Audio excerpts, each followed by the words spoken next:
Hi ಎಲ್ಲ ವಿದ್ಯಾರ್ಥಿಗಳಿಗೆ simple tricks YouTube ಚಾನಲ್ಗೆ ಸ್ವಾಗತ. ಬನ್ನಿ, ಇದು ಮೊರಾರ್ಜಿ ದೇಸಾಯಿ ಮತ್ತು ಆದರ್ಶ ವಿದ್ಯಾಲಯ ಪರೀಕ್ಷೆಗಳನ್ನ ತಾವೆಲ್ಲರೂ ಏನ್ ಮಾಡ್ತಿರಪ್ಪ ಅಂದ್ರೆ ಈಗಾಗಲೇ ಮೊರಾರ್ಜಿ ದೇಸಾಯಿ ಮಾರ್ಚ್ 1 ಎಕ್ಸಾಮ್ಸ್ ಏನಾಗಿದ್ದಪ್ಪ ಅಂದ್ರೆ ಅನೌನ್ಸ್ ಆಗಿದೆ. ಹಾಗಾದ್ರೆ ಆ ಎಕ್ಸಾಮ್ ಸಂಬಂಧಪಟ್ಟಂತ ಪ್ರಮುಖ ಗಣಿತ 20 ಪ್ರಶ್ನೆಗಳು ಬರ್ತಿರ್ತಿರ್ತವೆ. ಆದರ್ಶ ವಿದ್ಯಾಲಯ ಒಳಗಡೆ 16 ಪ್ರಶ್ನೆಗಳು ಬರ್ತಿರ್ತಿರ್ತವೆ.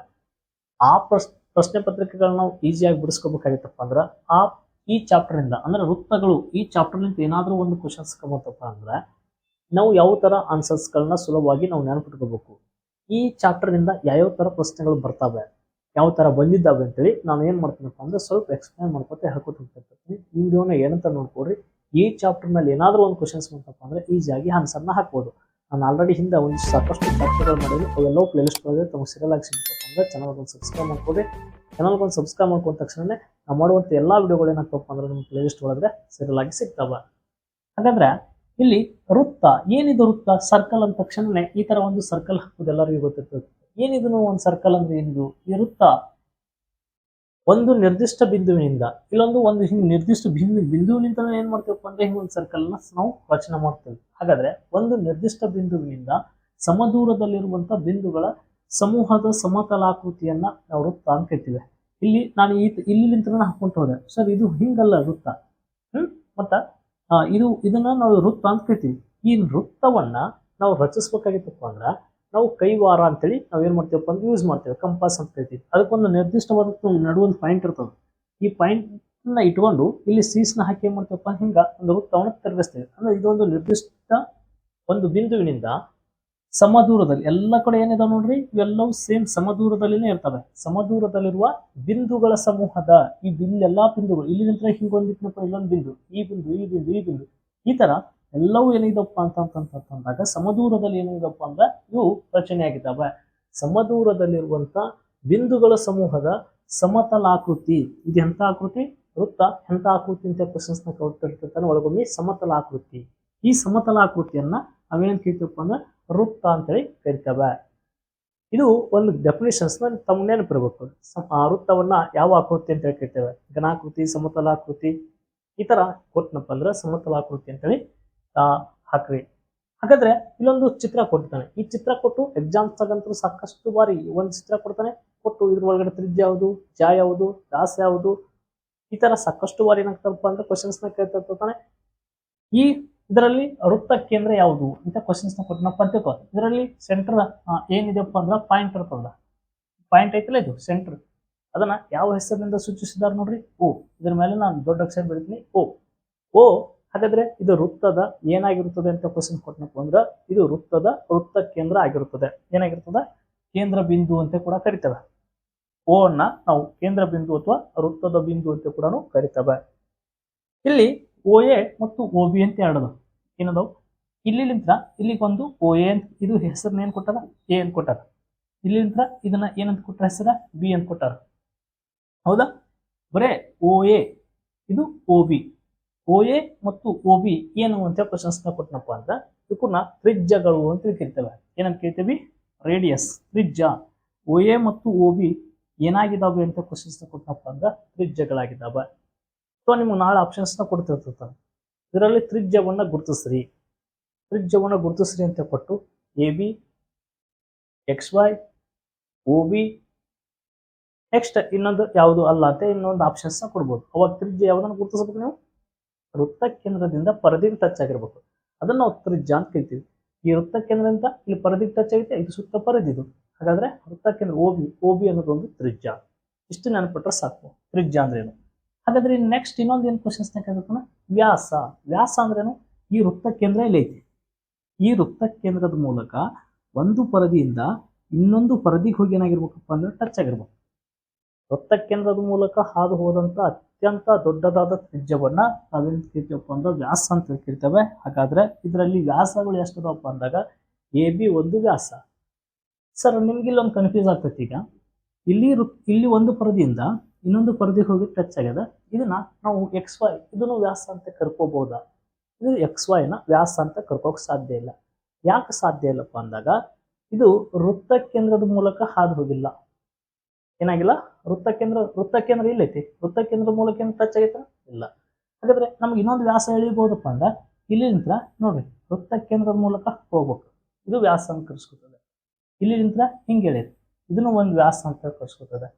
ಮತ್ತೆ ನೀವು ಎಷ್ಟು ಬೇಕಾದಷ್ಟು ಸರ್ ನೀವು ಒಂದು ಕ್ವಶನ್ಸ್ನ ಕೇಳ್ತಾರೆ, ಒಂದು ವೃತ್ತದಲ್ಲಿ ಎಷ್ಟು ವ್ಯಾಸಗಳನ್ನ ಎಳೆಯಕ್ಕೆ ಸಾಧ್ಯ, 1, 2 ಅಥವಾ ಅನಿರ್ದಿಷ್ಟ ಅಥವಾ ಸಾಕಷ್ಟು ವೃತ್ತ ಕೇಂದ್ರಗಳನ್ನ ಏನ್ ಮಾಡ್ಬೇಕು ಅಂದ್ರೆ ನಾವು ಎಳೆಯಕ್ಕೆ ಸಾಧ್ಯ ಇದೆ. ಹೀಗಾಗಿ ನಾವೇನ್ ಮಾಡ್ತೇವಪ್ಪ ಅಂದ್ರೆ ಈ ತರ ಕ್ವಶನ್ಸ್ಗಳೇನಾದ್ರೂ ಬಂದಾಗ ತಾವು ಈಸಿಯಾಗಿ ಆನ್ಸರ್ಸ್ಗಳನ್ನ ತಾವು ನೆನಪಿಟ್ಕೋಬಹುದು.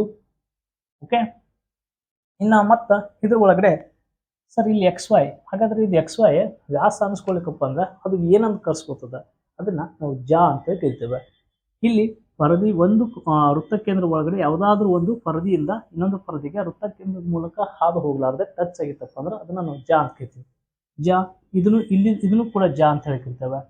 ಇಲ್ಲಿಂದ ಹಿಂಗೆ ಎಳೆದಿದ್ರಪ್ಪ ಅಂದ್ರೆ, ಇಲ್ಲೇ ಎಳೆದಿದ್ರಪ್ಪ ಅಂದ್ರೆ ಇದನ್ನು ಕೂಡ ಏನಂತ ಕರೆಸ್ಕೊತದಪ್ಪ ಅಂದ್ರೆ ಜಾ ಎಂದು ಕರೆಸ್ಕೊತದೆ. ಹೀಗಾಗಿ ನೀವು ಇಂಗ್ಲಿಷ್ನಾಗೂ ಕೂಡ ಆ ಹೆಸರುಗಳನ್ನ ನೆನ್ಪಿಟ್ಕೊಳ್ರಿ.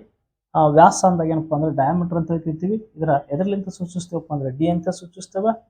ತ್ರಿಜ್ಯಗಳನ್ನ OB ಇವು ರೇಡಿಯಸ್ ಅಂತ ಹೇಳ್ತಿರ್ತೀವಿ, ಇದನ್ನ R ಇಂದ ಏನ್ ಮಾಡ್ತೇವಪ್ಪ ಅಂದ್ರೆ ಸೂಚಿಸ್ತೇವೆ. XY ಅನ್ನೋದು ಏನಪ್ಪಾ ಅಂದ್ರೆ ಇದೊಂದು ಜಾ ಅಂತೇಳಿ ನಾವು ನೆನಪಿಟ್ಕೋಬೇಕಾಗ್ತದ. ಏನಾದ್ರೂ ಒಂದು ಕ್ವಶನ್ಸ್ನ ಕೊಟ್ಟನಪ್ಪ ಅಂದ್ರೆ ನೀವು ಆನ್ಸರ್ಸ್ಗಳನ್ನ ಬರೀಬಹುದು. ಇವು 4 ಕಾನ್ಸೆಪ್ಟ್ ಮೇಲೆ ನಿಮ್ಗೆ ಕನ್ಫ್ಯೂಸ್ ಮಾಡಿ ಕೊಡ್ತಿರ್ತದೆ. ಚಿತ್ರ ಒಂದು ವಾರ ತಕ್ಕ ಏನೇನೋ ಕನ್ಫ್ಯೂಸ್ ಮಾಡಿ ಕೊಡ್ತಿರ್ತದೆ, ಸರಿಯಾಗಿ ಗುರುತಿಸ್ಬೇಕು. ನಾ ಇನ್ನೇನು ಹೇಳಿದ್ನಲ್ಲ ಅಷ್ಟು ನೆನಪಿಟ್ಕೊಂಡು ಗುರುತಿಸಿದ್ರೆ ಸಾಕು. ಜಾ ಯಾವುದು ಗುರುತಿಸ್ತೀರಿ, ತ್ರಿಜ್ಯ ಯಾವುದು ಅನ್ನೋದು ಗುರುತಿಸ್ತೀರಿ, ವ್ಯಾಸ ಯಾವುದು ಅನ್ನೋದು ಗುರುತಿಸ್ತೀರಿ. ಇಷ್ಟು ಗುರುತಿಸಿದ್ರೆ ಸಾಕು. ಹಾಗಾದ್ರೆ ಇವ್ರ ಕೆಳಗಿನ ಅವುಗಳ ಅರ್ಥ ಏನು ಅಂತೇಳಿ ಸ್ವಲ್ಪ ನಾವು ನೋಡ್ಕೊತ ಬಂದಾಗ ಇವ್ರ ಅರ್ಥನೂ ಕೂಡ ನಮ್ಗೆ ಎಕ್ಸಾಮ್ಸ್ ಅಲ್ಲಿ ಕೇಳ್ತಿರ್ತಾರೆ, ಅರ್ಥನೇ ನೆನಪಿರಲಿ. ಕೇಂದ್ರ ಬಿಂದು, ಇನ್ನೇನು ಕೇಂದ್ರ ಬಿಂದು ಅಂತ ಹೇಳಿದ್ವಿ. ಏನು ಕೇಂದ್ರ ಬಿಂದು? ವೃತ್ತದ ಏನಿದೆಪ್ಪ ಅಂದ್ರೆ ವೃತ್ತದ ಮಧ್ಯದಲ್ಲಿರುವಂತ ಸ್ಥಿರವಾದ ನಿರ್ದಿಷ್ಟ ಬಿಂದುವನ್ನ ನಾವು ಕೇಂದ್ರ ಬಿಂದು ಅಂತ ಹೇಳ್ತೇವೆ. ಈಗ ಜಸ್ಟ್ ಒಂದು ವೃತ್ತದ ಒಳಗಡೆ ಏನಿತ್ತು, ಒಂದು ವೃತ್ತದ ಒಳಗಡೆ ನಿರ್ದಿಷ್ಟವಾದಂತ ಒಂದು ಏನಿತ್ತಪ್ಪ ಅಂದ್ರೆ ಪಾಯಿಂಟ್ ಇತ್ತು, ಅದನ್ನೇ ನಾವೇನಂತ ಕರಿತೇವೆ, ಕೇಂದ್ರ ಬಿಂದು ಅಂತೇಳಿ ಕರಿತೇವೆ. ಹಾಗಾದ್ರೆ ಪರಿಧಿ ಅಂದ್ರೇನು? ಪರಿಧಿ ಅಂದರೆ ವೃತ್ತದ ಸುತ್ತಳತೆಯನ್ನ ಪರಿಧಿ ಅಂತೇಳಿ ಕರಿತೇವೆ. ಈ ವೃತ್ತದ ಸುತ್ತಳತೆ ಇಲ್ಲಿ ಸುತ್ತ ಐತಿಲ್ಲ, ವೃತ್ತದ ಸುತ್ತಳತೆ ಐತಿಲ್ಲ, ಈ ವೃತ್ತದ ಸುತ್ತಳತೆಯನ್ನ ನಾವೇನಂತ ಕರಿತೀವಪ್ಪ ಅಂದಾಗ ಪರಿಧಿ ಅಂತೇಳಿ ಕರಿತೇವೆ, ವೃತ್ತದ ಸುತ್ತಳತೆಯನ್ನ. ಇನ್ನು ತ್ರಿಜ್ಯ ಅಂದ್ರೇನು? ತ್ರಿಜ್ಯ ಅಂದರೆ ಕೇಂದ್ರ ಬಿಂದು ಮತ್ತು ಪರಿಧಿಯ ಮೇಲಿನ ಯಾವುದೇ ಬಿಂದುಗಳ ನಡುವಿನ ಅಂತರವನ್ನ ತ್ರಿಜ್ಯ ಅಂತ ಹೇಳ್ತೇವೆ. ಅಂದ್ರೆ ವೃತ್ತ ಕೇಂದ್ರ ಅಂದ್ರೆ ಏನೀಗ ತ್ರಿಜ್ಯ ಅಂದ್ರೆ ಏನು? ಕೇಂದ್ರ ಬಿಂದು, ಇದು ಕೇಂದ್ರ ಬಿಂದು. ಈ ಕೇಂದ್ರ ಬಿಂದು ಮತ್ತು ಪರಿಧಿಯ ಮೇಲಿನ ಯಾವುದೇ ಒಂದು, ಪರಿಧಿ ಮೇಲೆ ಇಲ್ಲೊಂದು ಪಾಯಿಂಟ್, ಇಲ್ಲೊಂದರ ಇರಲಿ ಪಾಯಿಂಟ್, ಪರಿಧಿ ಮೇಲೆ ಇಲ್ಲರ ಇರ್ಲಿ ಪಾಯಿಂಟ್, ಇಲ್ಲರ ಇರ್ಲಿ, ಅದು ಎಲ್ಲರ ಇರ್ಲಕ್ಕ ಅವೆರಡು ಏನಾಗಿರ್ಬೇಕಪ್ಪ ಅಂದ್ರೆ ಕನೆಕ್ಟ್ ಆಗಿರ್ಬೇಕು. ಇದು ಒಂದು ತ್ರಿಜ್ಯ, ಇದು ಒಂದು ತ್ರಿಜ್ಯ, ಇದು ಒಂದು ತ್ರಿಜ್ಯ, ಇದನ್ನು ಕೂಡ ತ್ರಿಜ್ಯ ಅಂತೇಳಿ ನಾವು ಕರ್ಸ್ಕೊಳ್ತದೆ. ಅದು ಪರಿಧಿಯ ಮೇಲೆ ಯಾವುದೇ ಒಂದು ಪಾಯಿಂಟ್ ಇರಲಿ, ಅದು ಎದರ ಮೂಲಕ ಕನೆಕ್ಟ್ ಆಗಿರ್ಬೇಕು? ವೃತ್ತ ಕೇಂದ್ರದ ಮೂಲಕ ಕನೆಕ್ಟ್ ಆಗಿರ್ಬೇಕು. ಅದನ್ನ ನಾವೇನ್ ಕರಿತೀವಪ್ಪ ಅಂದ್ರ ತ್ರಿಜ್ಯ ಅಂತೇಳಿ ಕರಿತೇವೆ. ಇವೆರಡರ ನಡುವಿನ ಅಂತರವನ್ನೇ ತ್ರಿಜ್ಯ. ಕ್ಲಿಯರ್? ಇನ್ನ ನೆಕ್ಸ್ಟ್ ಕ್ವಶನ್ಸ್ ಏನ್ ಕೇಳ್ತಾನಪ್ಪ ಅಂತೇಳಿ ನೋಡ್ಕೊತ ಬಂದಾಗ ಜಾ. ಹಾಗಾದ್ರೆ ಜಾ ಎಂದರೆ ಏನು ಅಂತ ಕ್ವಶನ್ಸ್ ನ ಕೊಟ್ಟಿದ್ದಾನೆ. ಪರದೆಯ ಮೇಲಿನ ಯಾವುದೇ ಎರಡು ಬಿಂದುಗಳನ್ನ ಜೋಡಿಸುವ ರೇಖೆಗೆ ಜಾ ಎನ್ನುವುದು. ಆಗಲೇ ಹೇಳಿದೆ ನಾನು, ಪರದೆಯ ಮೇಲೆ ಎರಡು ಬಿಂದುಗಳು. ಸರ್ ಈ ಪರದಿ ಇಲ್ಲಿ ಐತಿ, ಇಲ್ಲೊಂದೈತಿ, ಇಲ್ಲೊಂದೈತಿ. ಇದನ್ನೇನಾದ್ರೂ ನಾವು ಕನೆಕ್ಟ್ ಮಾಡಿಬಿಟ್ಟೇವಪ್ಪ ಅಂದ್ರ ಇದನ್ನ ಜಾ ಅಂತ ಕಳ್ಸ್ಕೊತೇವೆ. ಪರದೆಯ ಮೇಲೆ ಇಲ್ಲೊಂದು ಬಿಂದು ಐತಿ, ಇಲ್ಲೊಂದು ಬಿಂದು ಐತಿ, ಇಲ್ಲೊಂದು ಬಿಂದು ಅದನ್ನು ತಿಳ್ಕೊ, ಇದೊಂದು ಬಿಂದು ಅಂತ ತಿಳ್ಕೊಂಡು ಇದನ್ನ ಹೋಗಿ ಕನೆಕ್ಟ್ ಮಾಡಿಬಿಡ್ತೀವಿ. ಇದನ್ನ ನಾವು ಜಾ ಅಂತ ಕಳ್ಸ್ಕೊತೇವೆ. ಯಾಕ? ಇದು ವೃತ್ತ ಕೇಂದ್ರದ ಮೂಲಕ ಹೋಗಿಲ್ಲ. ಹಾಗಾಗಿ ಇದು ಪೂರ್ಣ ಪರದೆಯ ಮೇಲಿನ ಯಾವುದೇ ಎರಡು ಬಿಂದುಗಳನ್ನ ಕನೆಕ್ಟ್ ಮಾಡುವಂತ ಒಂದು ರೇಖೆಗೆ ಎದ್ರ ಮೂಲಕ ಹೋಗಿರ್ಬಾರ್ದು, ವೃತ್ತ ಕೇಂದ್ರ ಮೂಲಕ ಹಾಕೋಗಿರ್ಬಾರ್ದು. ಪೂರ್ಣ ನಾವೇನಂತ ಕರಿತೀವಪ್ಪ ಅಂದ್ರೆ ಜಾ ಎಂದು ಕರಿತೇವೆ. ಕ್ಲಿಯರ್? ಇನ್ನು ವ್ಯಾಸ. ವ್ಯಾಸ ಅಂದ್ರೇನು? ಆಗಲೇ ಹೇಳಿದೀವಿ, ವೃತ್ತ ಕೇಂದ್ರದ ಮೂಲಕ ಹಾದು ಹೋದ ಜಾವನ್ನ ನಾವು ವ್ಯಾಸ ಅಂತೇಳಿ ಕರಿತೇವೆ. ವೃತ್ತ ಕೇಂದ್ರದ ಮೂಲಕ ಹಾದು ಹೋಗ್ಬೇಕು. ಯಾವ ತರ? ಆಗಲೇ ಚಿತ್ರಗಳನ್ನ ತೆಗೆದು ತೋರಿಸಿದೀನಿ. ಒಂದು ವೃತ್ತ, ಇಲ್ಲೊಂದು ಕೇಂದ್ರ ಬಿಂದು, ಈ ವೃತ್ತ ಕೇಂದ್ರದ ಮೂಲಕ ಹಾದು ಹೋದಂತ ಅತಿ ದೊಡ್ಡ ಜಾ ಅನ್ನ ಇಲ್ಲಿ ನೋಡಿ, ಇಲ್ಲೊಂದು ಏನಿದೆಪ್ಪ ಅಂದ್ರೆ ಪಾಯಿಂಟ್ ಇದೆ, ಪರದಿ ಮೇಲೆ ಪಾಯಿಂಟ್, ಇಲ್ಲೊಂದು ಪರದಿ ಮೇಲೆ ಪಾಯಿಂಟ್ ಐತಿ. ಈ ಎರಡು ಕನೆಕ್ಟ್ ಮಾಡಿದ್ರೆ ಜಾ ಅಂತ ಕಳಿಸ್ಕೊತದೆ. ಬಟ್ ಇದು ವೃತ್ತ ಕೇಂದ್ರದ ಮೂಲಕ ಹಾದು ಹೋಗ್ಬಿಟ್ಟಿತ್ತಪ್ಪ ಅಂದ್ರೆ ಇದನ್ನು ಜಾ ಅಲ್ಲ, ಇದು ವ್ಯಾಸ ಅಂತೇಳಿ ಏನ್ ಮಾಡ್ತದಪ್ಪ ಅಂದ್ರೆ ಕಳ್ಸ್ಕೊಳ್ತದೆ. ಇಷ್ಟು ಕಾನ್ಸೆಪ್ಟ್ ನೆನ್ಪಿಟ್ಕೊಂಡ್ರೆ ಸಾಕು ನೀವು. ಎಕ್ಸಾಮ್ದಾಗ ಕ್ವಶನ್ಸ್ ಯಾವ್ದಾರ ಬರಲಿ, ಎಕ್ಸ್ ವೈ ಆರ್ ಬರಲಿ, ಎ ಬಿ ಆರ್ ಬರಲಿ, ಪಿ ಕ್ಯೂ ಆರ್ ಬರಲಿ, ಸಂಬಂಧ ಇಲ್ಲ. ನಿಮಗೆ ಕಾನ್ಸೆಪ್ಟ್ ಗೊತ್ತಿರ್ಬೇಕು ಫಸ್ಟ್. ಇಷ್ಟು ಕಾನ್ಸೆಪ್ಟ್ ಗೊತ್ತಿದ್ದಪ್ಪ ಅಂದರೆ ನಾವು ಆನ್ಸರ್ಸ್ಗಳನ್ನ ಏನು ಮಾಡ್ತಿರಪ್ಪ ಅಂದ್ರೆ ಸುಲಭವಾಗಿ ಬಿಡಿಸ್ತಿರ್ತದೆ. ಕ್ಲಿಯರ್? ಇನ್ನು ನೆಕ್ಸ್ಟ್, ಇನ್ನು ವೃತ್ತಕ್ಕೆ ಸಂಬಂಧಿಸಿದಂಥ ಮತ್ತೇನಾದ್ರು ಕ್ವಶನ್ಸ್ನ ಕೇಳ್ತಿರ್ತಾನೆ. ಇಲ್ಲೆಲ್ಲ ಬರೀ ಹೈಲೈಟ್ಸ್ಗಳನ್ನು ಹಾಕೋದು ಹೋಗಿರ್ತಿರ್ತಾನೆ. ವೃತ್ತಕ್ಕೆ ಸಂಬಂಧಿಸಿದಂಥ ಇನ್ನೂ ಕೆಲವು ಅಂಶಗಳನ್ನು ನಾವು ತಿಳ್ಕೊಂಡಾಗ ವೃತ್ತವನ್ನು ರಚಿಸಲು ಏನು ಬೇಕು ಅಂತ ಕ್ವಶನ್ಸ್ನ ಕೇಳ್ತಿರ್ತಾನೆ. ನಿಮಗೆ ಕೋನವನ್ನು ಅಳೆಯಲು ಕೋನ ಮಾಪಕ ಹೆಂಗೆ ಯೂಸ್ ಮಾಡ್ತಾರೋ ಅಲ್ಲಿ ಸಾಕಷ್ಟು ಬಾರಿ ಕ್ವಶನ್ಸ್ ಆಗಿದೆ. ಅದು ಕೂಡ ಈಗ ವೃತ್ತವನ್ನು ರಚಿಸಲು ಏನೇನು ಬೇಕು ಅಂತ ಕ್ವಶನ್ಸ್ ಅಂದ್ರೆ ಕೈವಾರ, ಅಗಳ ಹೇಳಿದ ನಿಮಗೆ ಕಂಪಾಸ್ ಅಂತ ಕೂಡ ಕರಿತವೆ. ಕೈವಾರವನ್ನ ತಗೊಂಡು ನಾವು ವೃತ್ತವನ್ನು ರಚಿಸ್ತೇವೆ. ಈ ಕೈವಾರ ಎಂಬ ಉಪಕರಣವನ್ನ ಬಳಸ್ತಾರೆ ವೃತ್ತವನ್ನ. ಇನ್ನು ವೃತ್ತದಲ್ಲಿ ಅತ್ಯಂತ ದೊಡ್ಡ ಜ ಯಾವುದು ಅಂತ ಕ್ವಶನ್ಸ್ನ ಕೊಡ್ತಾನೆ. ವೃತ್ತದಲ್ಲಿ ಅತ್ಯಂತ ದೊಡ್ಡದಾದ ಜ ಯಾವುದಪ್ಪ ಅಂದಾಗ ವ್ಯಾಸ. ನೀವು ನೋಡಿದ್ರೆ ನಾವು ವ್ಯಾಸ ಅಂದ್ರೆ ಯಾವ ತರ ಅಂತೇಳಿ. ಓಕೆ, ಹಾಗಾದ್ರೆ ಒಂದು ವೃತ್ತದಲ್ಲಿರುವಂತ ಎಲ್ಲಾ ವ್ಯಾಸಗಳ ಅಳತೆ ಸಮವಾಗಿರುತ್ತದೆ ಅಂತ ಕ್ವಶನ್ಸ್ನ ಕೊಡ್ತಾನೆ. ಹೌದು, ಒಂದು ವೃತ್ತದಲ್ಲಿ ಎಲ್ಲಾ ವ್ಯಾಸಗಳ ಅಳತೆ ಏನಾಗಿರ್ತದೆ? ಒಂದು ವೃತ್ತದಲ್ಲಿರುವ ಎಲ್ಲಾ ವ್ಯಾಸಗಳ ಅಳತೆ ಸಮವಾಗಿರ್ತದೆ. ಇದು ಸತ್ಯ. ಹೌದಾ? ನೀವು ಒಂದು ವೃತ್ತವನ್ನು ಎಳೆದಾಗ ಕೇಂದ್ರದ ಮೂಲಕ ಎಲ್ಲಾ ಪರದಿಗಳ ಮೂಲಕ ನೀವು ಎಷ್ಟೇ ಪರದೆಗಳ ಮೂಲಕ ಹಾಸಿ ಕಳಿಸಿದ್ರು ಕೂಡ ಎಲ್ಲವೂ ಅಳತೆಗಳು ಏನಾಗಿರ್ತಪ್ಪ ಅಂದ್ರೆ ಸೇಮ್ ಆಗಿರ್ತವೆ. ಓಕೆ, ಇನ್ನು ನೆಕ್ಸ್ಟ್, ಒಂದು ವೃತ್ತದಲ್ಲಿರುವಂತಹ ಎಲ್ಲಾ ತ್ರಿಜ್ಯಗಳ ಅಳತೆಯನ್ನು ಕೂಡ ಏನಾಗಿರ್ತಪ್ಪ ಅಂದ್ರೆ ಸಮನಾಗಿರ್ತವೆ. ಇದು ಕೂಡ ಸತ್ಯ. ಒಂದು ವೃತ್ತದಲ್ಲಿರುವಂತ ಎಲ್ಲಾ ತ್ರಿಜ್ಯಗಳ ಅಳತೆ ಕೂಡ ಸಮವಾಗಿರ್ತವೆ. ಇನ್ನ ಒಂದು ವೃತ್ತದಲ್ಲಿ ಅನೇಕ ತ್ರಿಜ್ಯ ಮತ್ತು ವ್ಯಾಸಗಳನ್ನ ಎಳೆಯಬಹುದು. ಇನ್ನೇ ಹೇಳಿದ್ದಾನೆ, ಒಂದು ವೃತ್ತದಲ್ಲಿ ಎಷ್ಟು ನಾವು ಎಳೆಯಬಹುದು? ವ್ಯಾಸ ಒಂದು ಎಳೆಯಬಹುದು, ಎರಡು ಅನೇಕಗಳನ್ನ ಎಳಿಬಹುದು. ತ್ರಿಜ್ಯಗಳನ್ನು ಅನೇಕ ಎಳೆಯಬಹುದು, ವ್ಯಾಸಗಳನ್ನು ಕೂಡ ಏನ್ ಮಾಡಬಹುದು ಅಂದ್ರೆ ಅನೇಕ ವ್ಯಾಸಗಳನ್ನ ಎಳೆಯಬಹುದು. ನೆನಪಿರಲಿ. ಹಾಗಾದ್ರೆ ವ್ಯಾಸವು ತ್ರಿಜ್ಯದ 2ರಷ್ಟು ಇರ್ತದೆ. ವ್ಯಾಸ ತ್ರಿಜ್ಯದ ಎಷ್ಟು ಇರ್ತದೆ? 2ರಷ್ಟು ಇರ್ತದೆ. ಹೆಂಗಿರ್ತದೆ? ಇಲ್ಲಿ ನೋಡ್ರಿ, ಇದೊಂದು ವೃತ್ತ ಕೇಂದ್ರ, ಇದೊಂದು ಬರೀ ತ್ರಿಜ್ಯ ಅಂತ ಕರ್ಸ್ಕೊತದೆ. ಇಲ್ಲಿಂದ ಇದು ಓ, ಇದು ಎ, ಇದು ಏನಿದು ಓ ಅನ್ನೋದು ಒಂದು ತ್ರಿಜ್ಯ. ಇದು ವ್ಯಾಸ. ಅವ್ರು ಹೇಳ್ಯಾರ ವ್ಯಾಸವು ತ್ರಿಜ್ಯದ 2ರಷ್ಟು ಇರ್ತದೆ. ತ್ರಿಜ್ಯ ಅಂದಾಗ ಇಷ್ಟೇ, ವ್ಯಾಸ ಅಂದಾಗ ಇದು ಎಷ್ಟು ಇರ್ತದೋ ಅದು ಇದನ್ನು ಕೂಡ ಅಷ್ಟೇ ಇರ್ತದೆ. ಹಾಗಾದ್ರೆ ಇದು ಒಂದು ಅಂದ್ರೆ ತ್ರಿಜ್ಯದ 2 ಪಟ್ಟು ಹಾಕಿದ್ರೆ ವ್ಯಾಸ. ವ್ಯಾಸವು ತ್ರಿಜ್ಯದ 2ರಷ್ಟು ಇರುತ್ತದೆ. ವ್ಯಾಸ ಇಸ್ಕೊಲ್ ಟು 2 ಇಂಟು ತ್ರಿಜ್ಯ ಅಂತೇಳಿ ಇದ್ರ ಸೂತ್ರ. D is equal to diameter is equal to 2r, 2 radius ಅಂತೇಳಿ ಕರಿತೇವೆ. ಹಾಗಾದ್ರೆ ಇದು ಸೂತ್ರನೂ ಕೂಡ ನಮ್ಗೆ ನೆನಪಿರಬೇಕು. ವ್ಯಾಸ ಕಂಡುಹಿಡಬೇಕಪ್ಪ ಅಂದ್ರೆ D is equal to 2r. Clear? ಹಾಗಾದ್ರೆ ತ್ರಿಜ್ಯವು ವ್ಯಾಸದ ಅರ್ಧದಷ್ಟು ಇರ್ತದೆ. ತ್ರಿಜ್ಯ ಏನಿರ್ತೈತಿ? ವ್ಯಾಸದ ಅರ್ಧ ಇರ್ತದೆ.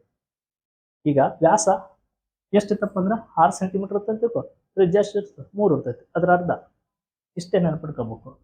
ಓಕೆ, ಅಥವಾ ಇದು 6 ಸೆಂಟಿಮೀಟರ್ ತ್ರಿಜ್ಯ ಏನಪ್ಪಾ ಅಂದ್ರೆ ವ್ಯಾಸ ಐತಪ್ಪ ಅಂತಿಕೋ, 3 ಸೆಂಟಿಮೀಟರ್ ಏನಿರ್ತದೆ? ತ್ರಿಜ್ಯ ಇರ್ತೈತಿ. ಒಂದ್ ವೇಳೆ ಉಲ್ಟಾ ಕ್ವಶನ್ಸ್ ಕೇಳ್ಬೋದು. 3 ಸೆಂಟಿಮೀಟರ್ ತ್ರಿಜ್ಯ ಅಂತಂದ್ರೆ ವ್ಯಾಸ ಎಷ್ಟಾಗ್ತದೆ?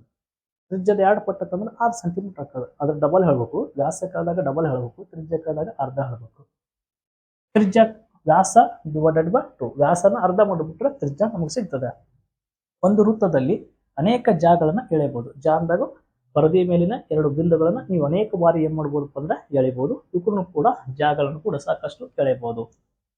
ವ್ಯಾಸವು ವೃತ್ತವನ್ನ 2 ಸಮಭಾಗಗಳಾಗಿ ವಿಭಾಗಿಸುತ್ತದೆ. ಹೌದು, ಈಗ ಒಂದು ವೃತ್ತ ಇಲ್ಲೊಂದು ವ್ಯಾಸವನ್ನು ಎಳೆದ್ಬಿಟ್ಟೆವಪ್ಪ ಅಂತ ವೃತ್ತ ಕೇಂದ್ರದ ಮೂಲಕ ಇದೊಂದು ವ್ಯಾಸ. ಹಾಗಾದ್ರೆ ವೃತ್ತವನ್ನ ಸಮಭಾಗಿ 2 ಭಾಗ ಮಾಡುತ್ತದೆ. ನೀವು ಈ ತರ ಮಾಡಿದಾಗ ಇದು 2 ಸಮಭಾಗ ಆಗ್ತದೆ. ಈ ತರ ಹೋಗಿದಾಗ ಇದು ಸಮಭಾಗಗಳು ಆಗ್ತವೆ. ವ್ಯಾಸಗಳು ವೃತ್ತನ ಸಮಭಾಗಗಳನ್ನು ಏನ್ ಮಾಡ್ತಾವಪ್ಪ ಅಂದ್ರೆ ಮಾಡ್ತವೆ. ಇದು ಗೊತ್ತಿರಲಿ. ಇಷ್ಟು ತಿಳ್ಕೊಂಡಾದ್ಮೇಲೆ ಇಲ್ಲಿ ಅಭ್ಯಾಸಕ್ಕಾಗಿ ಒಂದಿಷ್ಟು ಪ್ರಶ್ನೆಗಳಿದಾವೆ. ಈ ಪ್ರಶ್ನೆಗಳಿಗೆ ತಾವು ಉತ್ತರಿಸಬೇಕಾಗ್ತದೆ. ಪ್ರಶ್ನೆ ಏನಿದೆಪ್ಪ ಅಂದ್ರೆ ಕೋನವನ್ನು ಅಳೆಯಲು ಬಳಸುವ ಉಪಕರಣ. ನೋಡ್ರಿ, ಕೋನವನ್ನು ಅಳೆಯಲು ತ್ರಿಭುಜ ಪಟ್ಟಿ ಇದನ್ನು ಬಳಸಲ್ಲ. ಕೈವಾರಗಳನ್ನು ವೃತ್ತವನ್ನು ಅಳೆಯಲು ಬಳಸ್ತವೆ. ಅಳತೆ ಪಟ್ಟಿಗಳನ್ನು ಅಳತೆಗಳನ್ನು ಅಳೆಯಲು ಬಳಸ್ತವೆ. ಕೋನವನ್ನು ಅಳೆಯಲು ನಾವು ಕೋನ ಮಾಪಕಗಳನ್ನು ಏನ್ ಮಾಡ್ತೇವಪ್ಪ ಅಂದ್ರೆ ಬಳಸ್ತವೆ. ಆಪ್ಷನ್ ಸಿ ಇದಕ್ಕೆ ಸರಿ ಉತ್ತರ ಆಗ್ತದೆ. ಇನ್ನ ವೃತ್ತವನ್ನು ರಚಿಸಲು ಬಳಸುವ ಉಪಕರಣ ಯಾವುದು? ಇನ್ನೇನು ಜಸ್ಟ್ ಹೇಳಿದೀವಿ. ವೃತ್ತವನ್ನು ಬಳಸುವಂತ ಉಪಕರಣ ಯಾವುದು ಅಂತ ಕ್ವಶನ್ಸ್ ಕೊಟ್ಟಿದ್ದಾನೆ. ವೃತ್ತವನ್ನ ನಾವು ಕೈವಾರದ ಮೂಲಕ ಏನ್ ಮಾಡ್ತೀವಪ್ಪ ಅಂದ್ರೆ ಬಳಸ್ತೀವಿ ಅಂತ ಹೇಳಿದೆ. ಹೀಗಾಗಿ ಆಪ್ಷನ್ಸ್ ಬಿ ಇದಕ್ಕೆ ನೀವು ಆನ್ಸರ್ನ ಹಾಕ್ಬೇಕಾಗ್ತದ. ನೆಕ್ಸ್ಟ್, ವ್ಯಾಸವು ತ್ರಿಜ್ಯದ ಡ್ಯಾಶ್ ರಷ್ಟು ಇರ್ತದ. ಒಂದು ವ್ಯಾಸ ತ್ರಿಜ್ಯದ ಎಷ್ಟರಷ್ಟು ಇರ್ತದ? 1ರಷ್ಟು, ಅರ್ಧದಷ್ಟು, 2ರಷ್ಟು, 3ರಷ್ಟು. ನೋಡ್ರಿ, ಇಲ್ಲಿ ನೋಡ್ರಿ, ವ್ಯಾಸ ಒಂದು ತ್ರಿಜ್ಯ 3 ಸೆಂಟಿಮೀಟರ್ ಇರ್ತಂದ್ರೆ ವ್ಯಾಸ 6 ಸೆಂಟಿಮೀಟರ್ ಅಂದ್ರೆ ಡಬಲ್ ಇರ್ತೈತಿ. ಹಾಗಾದ್ರೆ 2ರಷ್ಟು ವ್ಯಾಸವು ತ್ರಿಜ್ಯದ 2ರಷ್ಟು ಇರ್ತದೆ. ನೆಕ್ಸ್ಟ್, ವೃತ್ತದ ಅತಿ ದೊಡ್ಡ ಜ ಯಾವುದು ಅಂತ ಕ್ವಶನ್ಸ್ ಕೊಟ್ಟಿದ್ದಾರೆ. ಒಂದು ವೃತ್ತದ ಅತ್ಯಂತ ದೊಡ್ಡದಾದ ಜನ ನಾವು ವ್ಯಾಸ ಅಂತೇಳಿ ಏನ್ ಮಾಡ್ತೀವಪ್ಪ ಅಂದ್ರೆ ಕರಿತೇವೆ. ಕ್ಲಿಯರ್? ಇನ್ನು ನೆಕ್ಸ್ಟ್, ತ್ರಿಜ್ಯವು ವ್ಯಾಸದ ಡ್ಯಾಶ್ ರಷ್ಟು ಇರ್ತದೆ. ಹಾಗಾದ್ರೆ ಈ ಪ್ರಶ್ನೆಯನ್ನ ತಾವು ಕಮೆಂಟ್ ಬಾಕ್ಸ್ ನಲ್ಲಿ ಕಮೆಂಟ್ ಮಾಡಿ ನೋಡ್ರಿ. ಏನಪ್ಪಾ ಅಂದ್ರೆ ಒಂದು ತ್ರಿಜ್ಯ ಐತಿ, ಆ ತ್ರಿಜ್ಯ ವ್ಯಾಸದ ಎಷ್ಟರಷ್ಟು ಇರ್ತದೆ? 1ರಷ್ಟು, ಅರ್ಧದಷ್ಟು, 2ರಷ್ಟು, 3ರಷ್ಟು. ಇದನ್ನ ಇನ್ನೇಗೂ ಹೇಳಿದ್ದೀನಿ.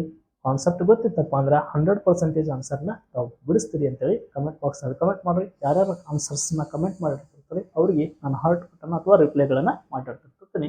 ಫಸ್ಟ್ ಟೈಮ್ ಚಾನಲ್ ನೋಡ್ತಿದ್ರಪ್ಪ ಅಂದ್ರೆ ಚಾನಲ್ ಏನ್ ಮಾಡ್ರಪ್ಪ ಅಂದ್ರೆ ಸಬ್ಸ್ಕ್ರೈಬ್ ಮಾಡ್ಕೊಡ್ರಿ. ಈ ತರ ಸಾಕಷ್ಟು ಪ್ರಶ್ನೆಗಳನ್ನು ಏನ್ ಮಾಡ್ತೀನಪ್ಪ ಅಂದ್ರೆ ಕಾನ್ಸೆಪ್ಟ್ಗಳನ್ನು ಹೇಳಿ, ಕಾನ್ಸೆಪ್ಟ್ ತಿಳಿಸೋದು ಇಂಪಾರ್ಟೆಂಟ್. ಇವೇ ಪ್ರಶ್ನೆಗಳು ಬರ್ತಾವಂತಲ್ಲ, ಕಾನ್ಸೆಪ್ಟ್ ತಿಳ್ಕೊಂಡ್ರಂದ್ರೆ ಏನಾದ್ರೂ ಕ್ವಶನ್ಸ್ನ ಕೇಳಲಕ್ಕ ನೀವು ಆನ್ಸರ್ಸ್ಗಳನ್ನ ಈಸಿಯಾಗಿ ಬಿಡಿಸ್ತಿರ್ತೀರಿ. ಚಾನಲ್ನ ಸಬ್ಸ್ಕ್ರೈಬ್ ಮಾಡ್ಕೊಡ್ರಿ. ಇನ್ನು ಸಾಕಷ್ಟು ಮಾಹಿತಿಗಳೇನಪ್ಪ ಸಿಗ್ತಾವೆ. ಧನ್ಯವಾದಗಳು.